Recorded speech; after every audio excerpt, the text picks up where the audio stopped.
13h, 14h. Europe 1, 13h. Bon début d'après-midi sur Europe 1. Nous sommes toujours auprès de Mickaël Dorian et ses invités pour décrypter et éclairer l'actualité. Aujourd'hui, Gilles Boutin, journaliste au Figaro Économie, et Vincent Roy, journaliste et essayiste. L'Algérie accuse la France d'être responsable de la crise bilatérale et l'accuse aussi de l'aggraver. Les autorités algériennes ont répondu au changement de ton d'Emmanuel Macron dans ce courrier adressé à son Premier ministre, Emmanuel Macron, qui demande à François Bayrou de prendre des mesures nécessaires. Il prône plus de fermeté envers Alger. Le président français appelle notamment à suspendre formellement l'accord de 2013. Il concerne les exemptions de visa sur les passeports officiels et diplomatiques. Aucun mot en revanche sur ceux de 1968. L'Algérie qui accuse la France d'avoir déclenché et d'aujourd'hui aggraver cette crise. On dirait finalement que le bras de fer n'est pas terminé, et pire, que l'Algérie est en train de montrer les dents finalement, Vincent Roy. C'est ce qu'elle fait de toute façon depuis le début, mais là, le bras de fer ne fait que débuter. Monsieur Macron a tenté la voie diplomatique en vain depuis maintenant des mois. Ça ne marche pas, donc il change de pied, si j'ose dire. Là maintenant, il dit il faut de la fermeté, mais enfin c'est de la fermeté à bas coût, quoi. Écoutez, l'accord de 2013, c'est une mesurette. Je veux dire, remettre en cause cet accord, c'est symbolique, c'est une mesurette. Ça concerne finalement peu de gens. C'est pas, voilà, c'est de la petite, c'est de la petite fermeté, quoi. C'est pas, voilà. Si s'attaquer à l'accord de 68, là, effectivement, c'est le pavé dans la mare. Mais pour l'instant, c'est une toute petite colère. Alors écoutez justement ce que disait Sébastien Chenu. Le président de la République entend suspendre les exemptions de visa pour les diplomates algériens afin de forcer Alger à plusieurs concessions. Une décision qui ne va pas assez loin pour le député du Rassemblement national. Il était invité hier d'Europe 1 matin. Écoutez. Emmanuel Macron est un trouillard. Emmanuel Macron a peur des réactions d'une diaspora qu'il imagine forcément du côté d'un pouvoir algérien qu'il ne faut pas confondre d'ailleurs avec la population algérienne. Et je pense que l'absence totale de crédibilité, la faiblesse d'Emmanuel Macron, la peur d'Emmanuel Macron, les Français payent très cher. Ce qu'on réclame, c'est la suspension des accords de 68 qui donnent des droits supplémentaires à l'Algérie et aux ressortissants algériens pour venir s'installer en France. Ce qu'on demande, c'est que l'accord qui permettrait à l'Algérie de bénéficier de subsides de l'Union européenne, il soit lui aussi rediscuté. C'est-à-dire qu'on demande de la fermeté sur des choses concrètes. Voilà, Sébastien Chenu interrogé sur Europe 1, dans Europe 1 matin. Gilles Boutin, est-ce que vous souscrivez à ce que vient de dire le député du Rassemblement national sur notre antenne ?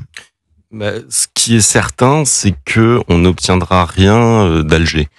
C'est-à-dire que toutes les courbettes qui ont été faites depuis des années, on le constate, ne servent à rien.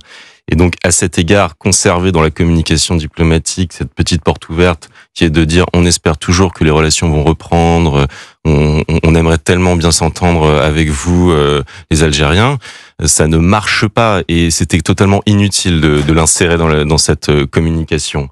Maintenant, la question de la fermeté. Voilà, c'est ça, parce que si les courbettes ne fonctionnent pas, est-ce que le rapport de force va fonctionner ? C'est ce que je veux dire. Ça, c'est une question aussi. Dès lors que les courbettes ne fonctionnent pas, on voit bien qu'il n'y a plus qu'une autre direction à prendre, celle de la fermeté. Via quelle modalité ? Ça, c'est à voir jusqu'où il faut aller. Mais même dans cette direction, on est en droit de se demander si Alger va réellement courber les chines. Est-ce que dès lors que les accords de 68 sont révoqués, ils vont revenir, peut-être pas. Un État a une capacité de résilience extrêmement forte et peut s'enfermer le régime peut continuer d'utiliser, d'exacerber le ressentiment contre la France pour justifier son existence et dire que les mots qui s'abattent sur la population ne sont que le fait de la France. Donc je ne sais même pas si on obtiendra une issue favorable en utilisant la fermeté. Cependant, ce n'est pas pour autant qu'il ne faut pas l'utiliser.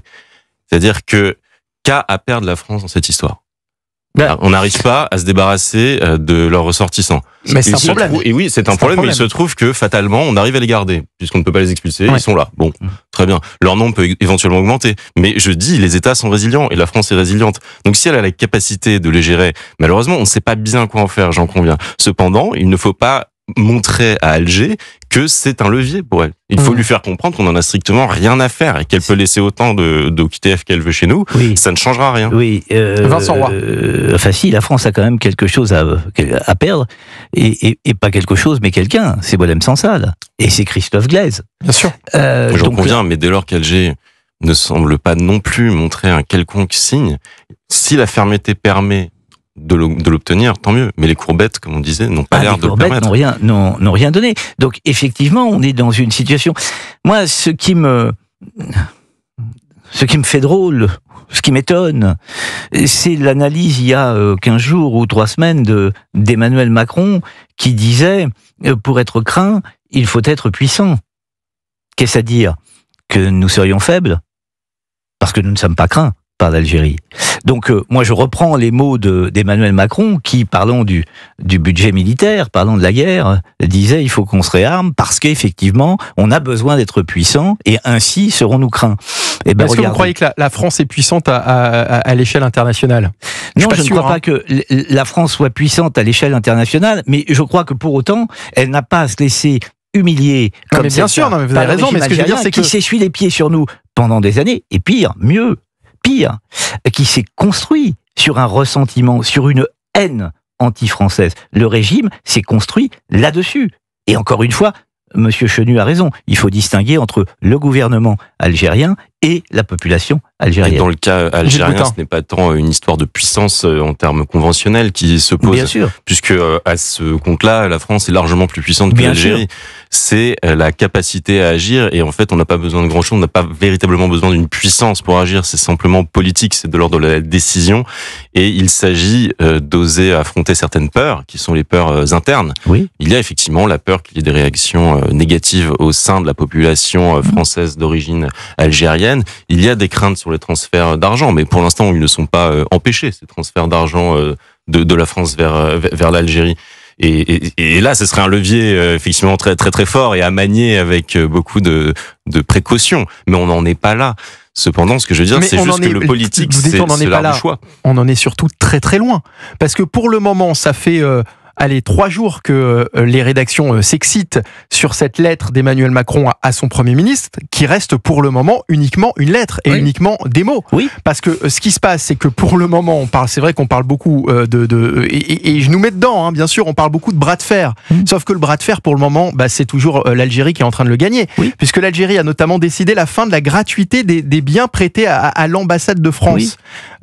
Sur les mots du président de la République. Est-ce que le problème n'est pas finalement ça, le fait que notre président parle, notre président écrit des lettres, mais notre président n'agit pas réellement? Mais c'est tout le problème depuis le début. C'est tout le problème d'Emmanuel Macron. C'est quelqu'un qui parle beaucoup et on voit bien qu'il se passe rarement grand-chose. Souvenez-vous, lorsque après le 7 octobre, il est allé voir Monsieur Netanyahou et qu'il a dit qu'il allait mettre en place une coalition contre le Hamas. Bon, de coalition, il n'y a rien eu. Bon, il parle beaucoup, mais surtout, ce qui me paraît le plus inquiétant actuellement, je le répète, c'est la détention de Monsieur Sansal. Et moi, je crois que le gouvernement algérien a très bien compris que Monsieur Macron avait peur de ce qu'on appelle aujourd'hui sa rue arabe. Concernant cette mesure prise par l'Algérie, la fin de la gratuité des biens prêtés à l'ambassade de France, est-ce que c'est un préjudice important pour la France, Gilles Boutin? Ça me semble ridicule, une mesure de rétorsion. D'autant qu'on a déjà une bonne partie du personnel qui est reparti. C'est symbolique. Alors qu'en miroir, la France a de véritables capacités. Elle peut fermer des représentations algériennes en France. Elle peut véritablement bloquer des processus. Non, mais elle ne le fait pas. Oui, mais elle le peut. Donc effectivement, c'est ce qu'on dit, c'est qu'on a une impression d'indécision de la part du pouvoir français. Oui, mais ça veut dire que l'Algérie a bien compris que la France ne le ferait pas. C'est un peu ce qui se passe pour le moment. Pour l'instant, elle ne le fait pas, mais elle le peut. Et ça, c'est à voir comment ça va évoluer. On le dit, Emmanuel Macron, lentement, et peut-être sûrement, change d'approche. Là, il a changé d'approche. Peut-être que ça va se concrétiser, et peut-être qu'à mesure qu'il va voir que Alger ne donne aucun signe de conciliation, on va aller dans une direction de fermeté avec de véritables mesures qui seront prises. c'est en cela. Mais bon, non, mais ce que je veux dire, c'est que cette décision algérienne est assez ridicule. On dirait c'est une mesurette d'ordre diplomatique. Vincent Roy. Oui, absolument. Oui, je trouve que pour l'instant, c'est une, oui. Mais, encore une fois, il y a quand même il y a des, je le répète, parce que moi, ça m'obsède, cela. Il y a des vies, il y a des gens qui sont embastillés, on ne sait pas trop dans quelles conditions, tout ça. Voilà. Alors, donc, il a évoqué leur sort, hein. Oui, vous parlez d'Emmanuel Macron. Absolument. Oui, il pouvait plus faire autrement que d'évoquer leur sort. Jusque-là, il n'en avait pas parlé. C'est ce que j'allais vous dire. Il en a pas beaucoup parlé déjà, donc là, c'était difficile qu'il n'en parle pas. En tous les cas, on attend de sa part maintenant des actes. Et c'est curieux d'ailleurs qu'il transfère cette lettre à son Premier ministre. Je veux dire, la politique étrangère, c'est quand même de son ressort.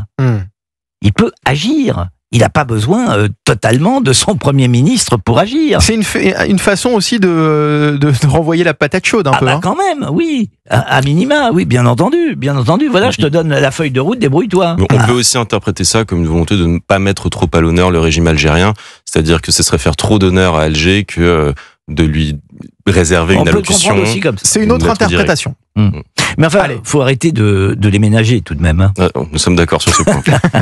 Allez, dans un instant, l'actualité au Proche-Orient. Benyamin Netanyahou souhaite prendre le contrôle de la bande de Gaza, mais ne veut pas la gouverner. C'est ce qu'a déclaré le Premier ministre israélien hier soir avant le début d'une réunion de son cabinet de sécurité. Cette décision a été prise et cette déclaration, elle vient confirmer le plan annoncé déjà depuis plusieurs jours par la presse israélienne. On va en parler, on va en débattre, bien sûr. A tout de suite avec vous, Mickaël Dorian, et vos invités Gilles Boutin et Vincent Roy. Il est presque 2h moins le quart sur Europe 1. Bienvenue.